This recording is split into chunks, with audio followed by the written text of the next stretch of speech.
అందరికీ నమస్కారం. ఉప ముఖ్యమంత్రి పవన్ కళ్యాణ్ గారి చేతిలో మరొకసారి మోసపోయినటువంటి సుగాలి ప్రీతి గారి కుటుంబం. మీ అందరికీ తెలుసు, సుగాలి ప్రీతి అనేటటువంటి 10వ తరగతి చదువుతున్నటువంటి గిరిజన బాలిక కర్నూలు శివారులోని తెలుగుదేశం పార్టీ నాయకుడికి సంబంధించినటువంటి ఒక రెసిడెన్షియల్ స్కూల్లో ఏదైతే ఆత్మహత్య చేసుకుంది అని చెప్పి వాళ్ళు మొట్టమొదటి చిత్రీకరించారు. కానీ తల్లిదండ్రులు అక్కడికి వెళ్ళేటప్పటికి ఆ ప్లేస్కి ఆ అమ్మాయిని ఫ్యాన్కి ఉరివేసి ఉంది. బట్ కింద కాళ్ళు అనేది నేల కాని ఉన్నాయి. తర్వాత పోస్ట్ మార్టం రిపోర్ట్లో కూడా జననాంగాల్లో వీర్య కణాలు ఉన్నాయని చెప్పి స్పష్టంగా పోస్ట్ మార్టం రిపోర్ట్ రావటం. సో ఆ అమ్మాయికి అత్యాచారం జరిగింది, హత్య చేశారు ఆ అమ్మాయిని అని చెప్పి క్లియర్గా ఉన్న తర్వాత ఆ అమ్మాయికి న్యాయం చేయాలని చెప్పి అప్పుడు ప్రభుత్వాన్ని అందరూ నిలదీయటం. అప్పుడున్న చంద్రబాబు నాయుడు గారి ప్రభుత్వం చేసింది తెలుగుదేశం పార్టీ నాయకులు పిల్లలు. సో ఇది జరిగిన తర్వాత చంద్రబాబు నాయుడు గారు ఆ కేసుని నీరుగార్చేటటువంటి ప్రయత్నం చేయటం.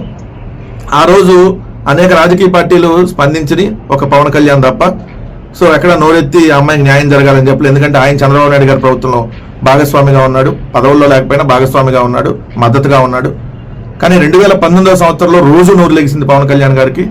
అసలు లెగిస్తే అసలు సుగాలి ప్రీతి గారికి న్యాయం చేయాలని పులి కేకలు పెట్టాడు పవన్ కళ్యాణ్ గారు.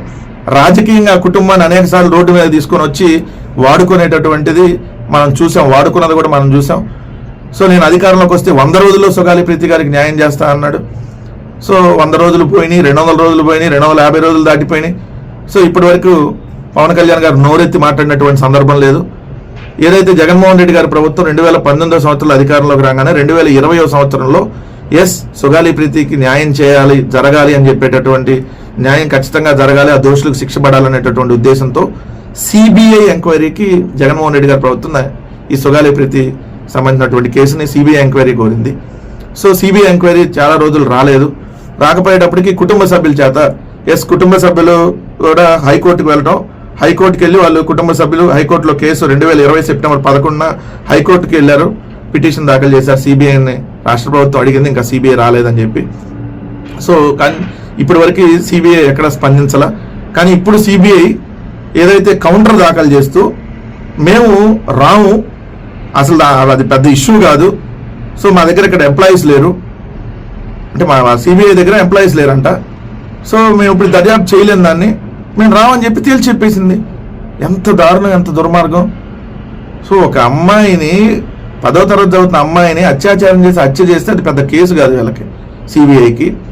మరి ఇప్పుడు నేను అడుగుతున్నా పవన్ కళ్యాణ్ గారిని, సిబిఐకి అడిగింది జగన్మోహన్ రెడ్డి గారి ప్రభుత్వం, మీరు కాదు.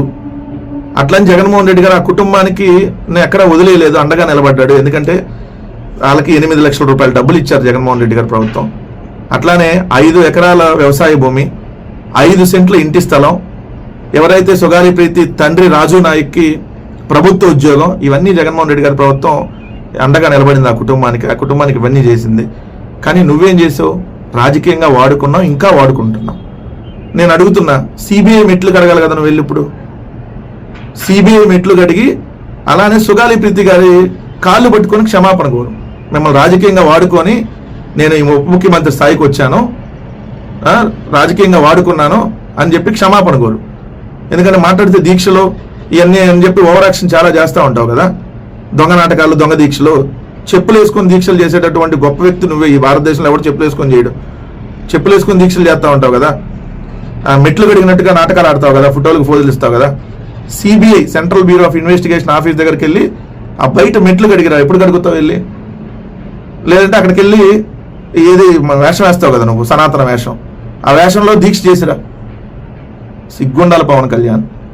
రాజకీయంగా ఎంతమందిని వాడుకుంటావు, ఎంతమందిని వదిలేస్తావు, ఎంతమంది ఏదైనా మోసం చేస్తావు. నువ్వు అంతే, నీ పార్టీ నాయకులు అంతే. ఆడవాళ్ళని అడ్డం పెట్టుకొని రాజకీయాలు చేయటం, వాడుకోవటం, వదిలేయటం. ఇట్లాంటి దుర్మార్గుడు ఈరోజు ఆంధ్రప్రదేశ్ రాష్ట్రానికి ఉప ముఖ్యమంత్రి అంటే మనం చేసుకున్న కర్మగాకి ఇంకోటి ఏంది. ఖచ్చితంగా ఆ కుటుంబానికి అయితే న్యాయం జరగాలి, ఏదైతే దోషులకు శిక్ష పడాలి. ఎంత మేర చేయాలో న్యాయం అంతకంటే ఎక్కువ జగన్మోహన్ రెడ్డి గారు చేశారు. బట్ ఆ దోషులకు శిక్ష పడేలా ఖచ్చితంగా ఇప్పుడున్నటువంటి ఈ ప్రభుత్వం హైకోర్టు సిట్టింగ్ జడ్జితో విచారణ జరిపించండి. ఒక టైం పీరియడ్ పెట్టి విచారణ చేసి ఎవరినైతే ఆ దోషులకు శిక్ష పడేలా ఎందుకు చేయట్లేదు పవన్ కళ్యాణ్ గారు, తెలుగుదేశం పార్టీ నాయకుడు అని చేయట్లేదా? ఖచ్చితంగా ప్రజలు కూడా గమనించమని చెప్తా ఉన్నాం.